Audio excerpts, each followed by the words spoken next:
अखाड़ा में आज सबसे पहले शुरुआत बड़ी खबर उमेश पाल हत्याकांड से जुड़ी। बताया जा रहा है कि उमेश पाल अपहरण मामले में योगी सरकार की कार्रवाई से अतीक अहमद काफी नाराज था और इसी से परेशान होकर उसने उमेश पाल की हत्या करवा दी थी। इस बीच न्यूज 18 इंडिया को अतीक का वो खत भी हाथ लगा है। ये चिट्ठी 17 अगस्त 2012 की है, जब उत्तर प्रदेश में अखिलेश यादव की सरकार थी। ये चिट्ठी यूपी के तत्कालीन गृह सचिव को लिखा गया था। इस चिट्ठी में उसने उमेश पाल अपहरण केस को फर्जी बताते हुए इस मामले को खत्म करने की मांग की थी। अतीक का आरोप था कि उसका और उसके भाई के नाम गलत तरीके से डाले गए हैं। दावा किया जा रहा है कि मामला खत्म ना होने से नाराज अतीक ने बाद में उमेश पाल की हत्या करवा दी थी, लेकिन यह खत 2012 का है। हत्या को अंजाम उसके 11 साल बाद 2023 में दिया गया।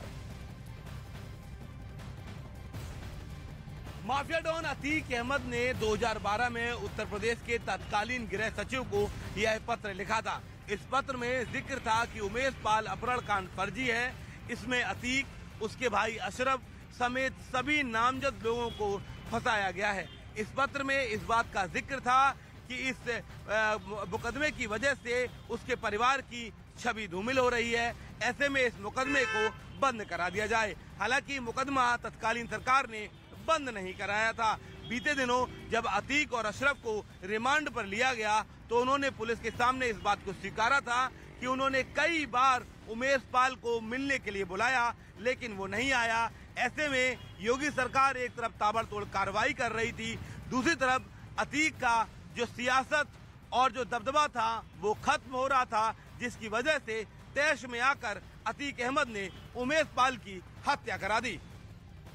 कई पहलू हैं इस विषय के। अमित सिंह इस वक्त हमारे साथ लाइव जुड़ रहे हैं। अमित, 2012 पर को लिखी गई ये चिट्ठी उस वक्त की समाजवादी पार्टी सरकार को, अखिलेश यादव उस वक्त मुख्यमंत्री थे, लेकिन इस केस को बंद नहीं किया गया, इसको रफा दफा नहीं किया गया।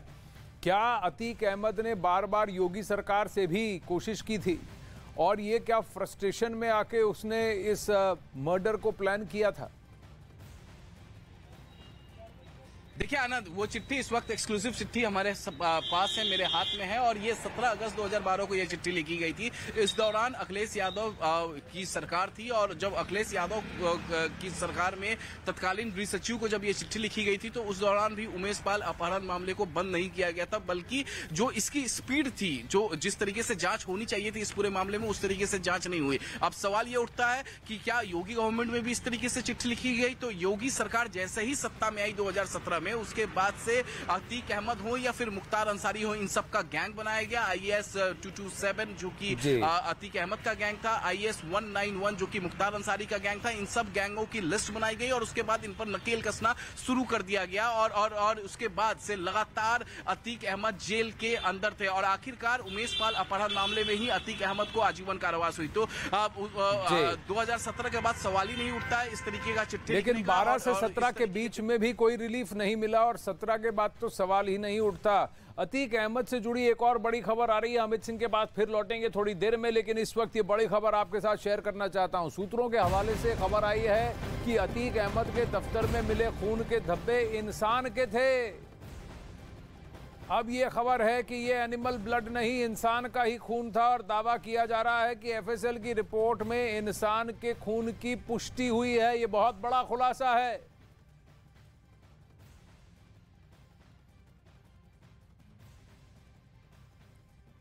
अब ये इंसानी खून कहां से आया, कैसे आया, ये बहुत बड़ा प्रश्न है, लेकिन FSL की रिपोर्ट में अब ये खबर आ रही है कि ये इंसानी खून ही निकला है।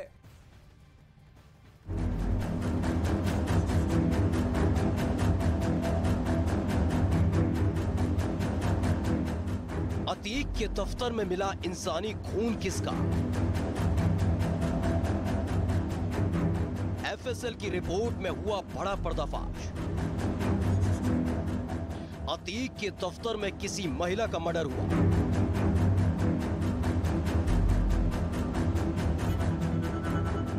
खूनी चाकू, खून से सनी हुई कुर्ती, टूटी हुई चूड़ियां। सवाल ये कि क्या अतीक के दफ्तर में किसी महिला का कत्ल हुआ? फिलहाल पुलिस मामले की जांच में जुटी है, लेकिन जो FSL की रिपोर्ट आई है वो इस बात की तस्दीक करती है। कि अतीक के खूनी बंगले में जो लाल धब्बों के निशान थे वो इंसानी खून ही है। सूत्रों के मुताबिक खून के सैंपल में इंसानी हीमोग्लोबिन होने की पुष्टि हुई है। पुलिस ने अतीक के दफ्तर के आसपास मौजूद क्लिनिक और अस्पताल संचालकों से इस संबंध में पूछताछ भी की। पुलिस अब इस बात का पता लगाने की कोशिश कर रही है कि आखिर ये खून यहाँ कैसे आया, क्या किसी महिला के साथ खूनी खेल हुआ। अतीक के दफ्तर पर छापेमारी के बाद दूसरी मंजिल से छत तक 9 जगह खून के धब्बे मिले थे। पहली मंजिल पर किचन से लेकर सीढ़ियों पर बिखरे पड़े थे।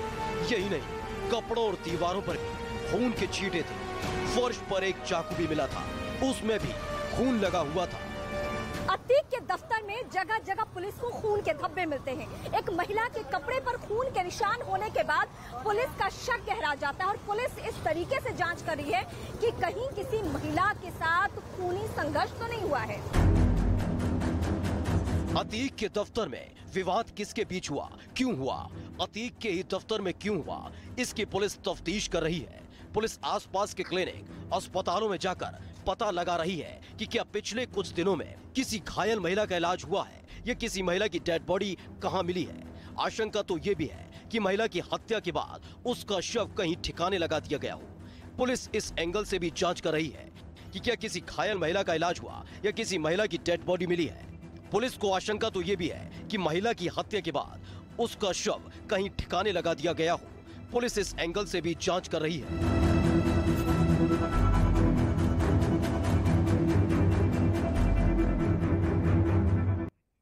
एक इंसानी खून, दूसरा किसी महिला का खून हो सकता है। इससे तो बहुत सारे प्रश्न निकलेंगे, इस पर भी जरा फोकस करेंगे थोड़ी देर में। वहीं 24 फरवरी को प्रयागराज में उमेश पाल की हत्या कर दी गई थी, जिसमें अतीक अहमद को मुख्य आरोपी बनाया गया था। इसी हत्याकांड के बाद पुलिस ने अतीक गैंग की कमर तोड़कर रख दी है। 27 फरवरी अरबाज अतीक का शूटर, उसका एनकाउंटर हो जाता है। फिर उसके बाद 6 मार्च उस्मान अतीक का शूटर, उसका भी एनकाउंटर हो जाता है। 13 अप्रैल असद अतीक का बेटा, उसका भी एनकाउंटर हो जाता है। 13 अप्रैल को ही अतीक के असद के साथ था गुलाम, वो भी अतीक का शूटर और बहुत करीबी, उसका भी एनकाउंटर हो जाता है। 15 अप्रैल अतीक अहमद और उसकी हत्या होती है। उसके साथ साथ अशरफ अहमद जो अतीक का भाई है, उसकी भी हत्या हो जाती है। अब गुड्डू मुस्लिम, शाइस्ता परवीन, अशरफ की बीवी, अतीक की बहन, ये सब अभी भी फरार चल रहे हैं। और कुछ उनमें से इक्का दुक्का शूटर्स और भी हैं, जैसे साबिर और उस्मान, जो अभी भी फरार चल रहे हैं। वहीं अतीक अहमद और उसकी पत्नी शाइस्ता परवीन की कई बेनामी संपत्तियों के बारे में भी रोजाना नई जानकारियां अब सामने आ रही हैं। प्रयागराज में कोल्ड स्टोरेज है। दावा किया जा रहा है कि अतीक ने इस कोल्ड स्टोरेज को हड़प कर अपनी पत्नी शाइस्ता परवीन के नाम पर लिखवा लिया था। शाइस्ता इस कोल्ड स्टोरेज को अपना गोल्ड बैंक मानती थी, क्योंकि इस कोल्ड स्टोरेज से हर साल 2.5 से 3 करोड़ रुपए की कमाई भी होती थी। बताया जा रहा है कि यहां से होने वाली कमाई को अपराध और महंगे शौक पूरे करने में लगाया जाता था। इस कोल्ड स्टोरेज को प्रशासन ने 2 वर्ष पहले ही बुलडोजर चलाकर जमींदोज कर दिया था। हम पहुंचे हैं शाइस्ता के एक ऐसे गोल्ड बैंक में जो उसको जान से भी ज्यादा प्यारा था। ये तस्वीरें हम आपको उस कोल्ड स्टोरेज की दिखा रहे हैं जिसको अतीक शाइस्ता का गोल्ड बैंक कहता था। ये कोल्ड स्टोरेज एक ऐसी जगह है जहां पर एक समय में 2 लाख बोरी रखने की जिसकी क्षमता थी। और अगर इसकी डिटेल की बात करें तो यहाँ पर किसानों से एक बोरी के लिए 135 रुपए वसूला जाता था। कुल मिलाकर मोटे तौर पर एक साल में यहाँ पर 2.5 से 3 करोड़ की आमदनी होती थी। ये तस्वीरें आप देख रहे हैं जहाँ पर इसको बुलडोज कर दिया गया। 2020 में इस पूरी जगह को बुलडोज कर दिया गया और यहाँ पर आप अभी जो कोल्ड स्टोरेज था उसकी बुलडोज भी जो कंडीशन है उसको देख रहे हैं। देखिए इसके पीछे कहानी ये बताई जा रही है कि 3 भाई थे, जिनमें से एक ने अपना हिस्सा जो है वो अतीक को बेच दिया था, लेकिन बाकी के जो 2 भाई थे वो उसके लिए राजी नहीं हो रहे थे और अतीक ने अपना गैंगस्टर पैंतरा अपनाया। उनको इतना टॉर्चर किया, उनको इतना सताया कि मजबूरन उनके हाथों के अंगूठे या साइन लेकर इस कोल्ड स्टोरेज को शाइस्ता परवीन के नाम कराया। प्रियंका कांडपाल इस वक्त जुड़ रही हैं। प्रियंका, ये तो काफी बड़ी जमीन है, काफी बड़ा एरिया है, इसको आप कह रहे हैं यही कोल्ड स्टोरेज जहां आप खड़ी हैं, ये शाइस्ता परवीन का गोल्ड बैंक हुआ करता था, लेकिन 2020 में इस बैंक पर ही बुलडोजर चल गया। इससे तो उन्हें काफी तकलीफ हुई होगी। वो 3 भाई अब कहाँ हैं जिनसे जबरन अब कहा जा रहा है कि ये कोल्ड स्टोरेज ले लिया गया? अब इस जमीन पर क्या हो रहा है, या ये ऐसे ही बंजर पड़ा है, उजाड़ पड़ा है? देखिए, मैं आपको दिखा रही हूँ कि जिस जगह पे हम खड़े हैं उसके ठीक बाहर ही ये लिखा गया है गेट पे कि गैंगस्टर अधिनियम बनाम शाइस्ता परवीन में इस जो ये प्रॉपर्टी है इसको कुर्क किया गया है और उसके बाद यहाँ पर बुलडोजर चला है। किसान शितालय यहाँ पर लिखा हुआ है जो कोल्ड स्टोरेज के लिए है। अंदर की तस्वीर जब हम आपको दिखा रहे हैं तो ये बहुत बड़ा 2 लाख बोरी एक टाइम पर रखने वाला बहुत बड़ी कैपेसिटी वाला ये कोल्ड स्टोरेज था। जिन 3 भाइयों की बात की जा रही है उनमें से कहा जा रहा है कि एक कलकत्ता शिफ्ट हो गए हैं, एक की कोरोना के दौरान मृत्यु हो गई है और एक कैमरे पर नहीं आना चाह रहे, क्योंकि जिस तरीके का डर यहाँ के तमाम लोगों ने देखा है उसके डर के मारे वो उस कैमरे पर अभी भी नहीं आना चाह रहे। पर मैं तस्वीरें दिखा रही हूँ, इस कोल्ड स्टोरेज को हम अंदर बाहर से देख कर आए हैं। पूरा अंदर से ये लकड़ी का बना हुआ है, एक सेंट्रलाइज्ड जो कूलिंग सिस्टम है वो उसके लिए बना हुआ, पीछे पूरा पानी का सोर्स है और ये पूरी जगह जो है यहाँ से 2.5 से 3 करोड़ की सालाना आमदनी होती थी। यहाँ पर जो लोग हैं वो बताते हैं कि अतीक ने अपनी बीवी को ये कहते हुए गिफ्ट किया था कि ये तुम्हारा गोल्ड बैंक है, क्योंकि 3 करोड़ की कमाई यहाँ से होती थी और इसीलिए इसको शाइस्ता परवीन के नाम पे रखा हुआ था कि वो जिस तरीके से हमने देखा कि उमेश पाल हत्याकांड की बात हो, जिस तरीके से शूटर को फाइनेंस करती थी तो उसका पैसा कहां से आता था? इसी तरीके की प्रॉपर्टीज से आ जाता था जो लोगों को डरा धमकाकर अपने नाम की जाती थी। और ये तस्वीरें जो आपको दिखा रहे हैं आनंद, ये कोल्ड स्टोरेज की जो तस्वीरें हैं इन पर 2020 में बुलडोजर चला है कुर्क करने के बाद। यानी कि गैंगस्टर अधिनियम में ये प्रॉपर्टी भी उन तमाम चीजों में आई जिनको अवैध रूप से कब्जा किया हुआ है और उस पर कार्रवाई करते हुए यहाँ पर भी बुलडोजर चला। जी आनंद जी, तो एक कोल्ड स्टोरेज जिसको जबरन हत्या लिया गया, जिसको कि शाइस्ता परवीन अपना गोल्ड बैंक मानती थी, क्योंकि यही कहकर अतीक ने उसे गिफ्ट किया था। जमीन कुर्क हो गई, कोल्ड स्टोरेज पर बुलडोजर चल गया, लेकिन जो 2.5 से 3 लाख बोरियां वहां स्टोर की जाती थी वो अब कहां स्टोर होती हैं? उन किसानों के बारे में भी क्या कुछ सोचा गया है? इस गैंगस्टर क्रैकडाउन के चक्कर में लोगों को कितनी तकलीफ हो रही है, क्योंकि ऐसे कोल्ड स्टोरेजेस, ऐसी प्रॉपर्टीज पर भी इन्होंने कब्जा कर रखा था। अब इस बीच खबर यह है कि अतीक की काली कमाई पर ईडी भी नजर बनाए हुए है। दावा किया जा रहा है कि अतीक के करीबियों के ठिकानों पर ईडी के छापों में वसूली और जमीनों के कारोबार से जुटाई गई काली कमाई को सफेद करने के पुख्ता सबूत मिले हैं। यानी मनी लॉन्ड्रिंग, व्हाइट वॉशिंग, पैसे का, काले पैसे को सफेद धन में बदलने का ये पूरा कारोबार, अब ये इसके सबूत सामने आए हैं। अतीक के करीबियों ने 20 से ज्यादा शेल कंपनियों को कोलकाता और मुंबई में पंजीकृत कराया था। इसके जरिए उसकी काली कमाई को खपाया जा रहा था। अधिकारी बेनामी संपत्तियों की कीमत 150 करोड़ रुपए से अधिक होने का अनुमान लगा रहे हैं। आप सोच लीजिए इसका काला कारोबार कितना फैला हुआ था और कैसे ये शेल कंपनियों के जरिए ब्लैक को व्हाइट भी कर रहा था। 150 करोड़ रुपए तक। अब वहीं 24 फरवरी को हुए उमेश पाल मर्डर से जुड़ी एक और बड़ी खबर आ रही है। पुलिस पूछताछ में अतीक अहमद के हेल्पर राकेश ने एक बहुत बड़ा पर्दाफाश किया है। राकेश ने बताया कि अतीक एंड कंपनी ने उमेश पाल शूटआउट को ऑपरेशन जानू नाम दिया था और उमेश पाल मर्डर से एक दिन पहले असद और शाइस्ता ने शूटरों के साथ पार्टी की थी। यह पार्टी प्रयागराज के चकिया इलाके में ही की गई थी।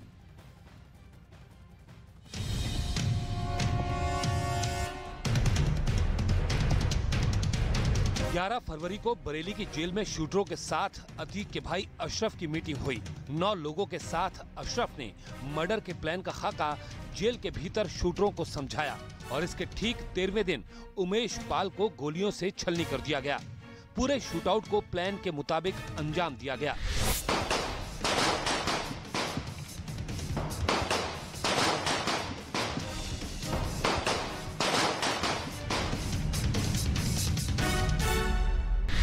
लेकिन इन 2 घटनाओं के बीच में जो 12 दिन थे, उन 12 दिनों में क्या हुआ? 12 दिन तक शूटर क्या कर रहे थे? अब उसका सच भी सामने आ चुका है। शूटआउट से पहले शूटरों की पार्टी, ऑपरेशन जानू से पहले जश्न, शाइस्ता की मौजूदगी में आखिरी मीटिंग, प्रयागराज के जिस शूट आउट को अतीक अहमद एंड कंपनी ने नाम दिया ऑपरेशन जानू, उसका खाका तैयार किया गया था 23 फरवरी को, यानी कि शूट आउट से चंद घंटों पहले। और इसको लेकर जो मीटिंग की गई थी उसमें अतीक अहमद का बेटा असद और अतीक की पत्नी शाइस्ता भी शामिल थी। सूत्रों के मुताबिक प्रयागराज शूटआउट के बाद जब पुलिस ने अतीक के घर पर काम करने वाले हेल्पर राकेश को हिरासत में लेकर पूछताछ की तो वो सच सामने आया, जिसने न सिर्फ शूटआउट में शाइस्ता की भूमिका को साफ कर दिया बल्कि कत्ल की कहानी की एक एक कड़ियां जुड़ती चली गईं। हेल्पर राकेश ने बताया कि 23 फरवरी की रात शूटरों की पार्टी हुई थी। ये पार्टी प्रयागराज के चकिया में हुई थी। पार्टी में अतीक का बेटा असद और सभी शूटर मौजूद थे। पार्टी में अतीक की पत्नी शाइस्ता परवीन भी मौजूद थी। अतीक के घर काम करने वाले हेल्पर राकेश के बयान की पुष्टि एक व्हाट्सएप चैट करती है। ये व्हाट्सएप चैट 23 फरवरी की है। बताया जा रहा है कि असद ने पार्टी के लिए कुछ सामान लाने की लिस्ट व्हाट्सएप पर भेजी थी। पार्टी के लिए सामान हेल्पर राकेश और अतीक का नाबालिग बेटा लेने गए थे। पुलिस ने राकेश के फोन से वो व्हाट्सएप चैट भी बरामद की है। राकेश ने पुलिस को ये भी बताया कि असद अहमद ने कहा था कि ऑपरेशन जानू को अंजाम तक पहुंचाना है, लिहाजा आज रात घर पर तमाम मेहमानों के साथ पार्टी होगी। इस पार्टी के बाद अगले ही दिन ऑपरेशन जानू को अंजाम तक पहुंचा दिया गया।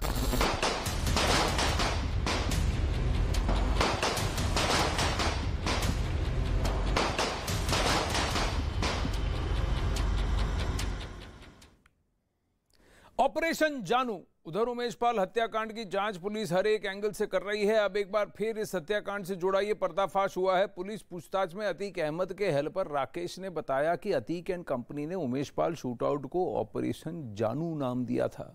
उमेश पाल की हत्या से पहले पार्टी हुई थी। एक दिन पहले 23 फरवरी को हुई थी ये पार्टी। शाइस्ता परवीन और असद मौजूद थे इस पार्टी में। सभी शूटर पार्टी में शामिल हुए। अतीक के नाबालिग बेटे भी इस पार्टी में शामिल हुए थे। उन्हें पता था क्यों ये पार्टी हो रही है। प्रयागराज के चकिया में ये पार्टी हुई थी। अतीक के बेटों के मोबाइल से ये सबूत मिले हैं, पिक्चर्स मिले हैं इस पार्टी के, और फिर ये कंफर्मेशन भी है कि गोली मारने के बाद, हत्या करने के बाद भी ये लोग सब शाइस्ता परवीन से बाद में मिले। तो ये बड़ा पर्दाफाश हुआ है। अब वहीं उमेश पाल हत्याकांड में बहुत बड़ी खबर एक और सामने आ रही है। सूत्रों के हवाले से यह खबर है कि लखनऊ जेल में बंद अतीक का बेटा उमर भी साजिश में शामिल हो सकता है। दावा है कि उमेश पाल हत्याकांड से पहले असद लखनऊ की जेल में बंद अपने भाई उमर से मिलकर आया था। वहां उनकी बात हुई थी। फिर देर रात शूटर के साथ चकिया में पार्टी की थी। माना जा रहा है कि असद उमर को इस हत्याकांड के बारे में जानकारी देने गया था। घटना के एक दिन पहले असद लखनऊ में मौजूद था और गोसाईगंज जेल में उमर से मिलने गया भी था। अमित सिंह लखनऊ से इस वक्त हमारे साथ जुड़ रहे हैं। अमित, जहां ये उमर को मिलने गया, क्या वहीं पर इसको उमर ने हिदायत दी कि भाई अपना मोबाइल फोन और क्रेडिट कार्ड यहीं छोड़ते जाना, और जब वहां तुम प्रयागराज में हत्या को अंजाम दे रहे हो, यहां पर अपना कैश विड्रॉ करवाना किसी से कहकर, ताकि आगे जाकर अगर पूछा जाए कि असद कहां था तो आप ये बता सके कि फोन का जियो लोकेशन और क्रेडिट कार्ड ट्रांजैक्शन के जरिए आप देख लीजिए मैं तो यहीं पे था, लखनऊ में था। ये उमर को क्या पता था? देखिए आनंद, जो आपका सवाल है इसी में आपका जवाब भी छिपा हुआ है। जो पुलिस इन्वेस्टिगेशन, जो हमारे सूत्र बताते हैं, पुलिस इन्वेस्टिगेशन ठीक इसी दिशा में काम कर रही है। उमर से मुलाकात असद की होती है, सुबह में होती है और शाम को असद वापस चकिया जाकर शूटरों के साथ पार्टी करता है। उस पार्टी में शाइस्ता परवीन भी मौजूद होती है। लेकिन जब सुबह में लखनऊ में मौजूद होता है उमर, तो हमारे सूत्र ये बताते हैं तो उसी दौरान उसने अपने मोबाइल फोन और उसने अपना मोबाइल फोन के अलावा जो ATM था उसने अपने दोस्त यतीन को दे दिया और यतीन ने उस ATM से पैसे विड्रॉ किए, उसके मोबाइल फोन का इस्तेमाल करते रहा ताकि जांच को भटकाया जा सके। यानी मोबाइल फोन का जो लोकेशन है वो लखनऊ दिखाए और असद मौजूद हो आखिरकार चकिया में। लेकिन असद ये भूल गया था कि वहां पर जहां पर उमेश पाल हत्याकांड को अंजाम दिया गया वो पूरा इलाका CCTV से लैस था। दरअसल असद को गाड़ी से नीचे उतरना भी नहीं था। पुलिस इन्वेस्टिगेशन में इस बात का भी जिक्र है कि सोर्सेस हमारे बताते हैं कि असद को दरअसल क्रेटा कार से नीचे उतरना भी नहीं था। लेकिन जब उमेश पाल को अमित वापस आते हैं आपके पास। अभी फिलहाल मुख्यमंत्री योगी आदित्यनाथ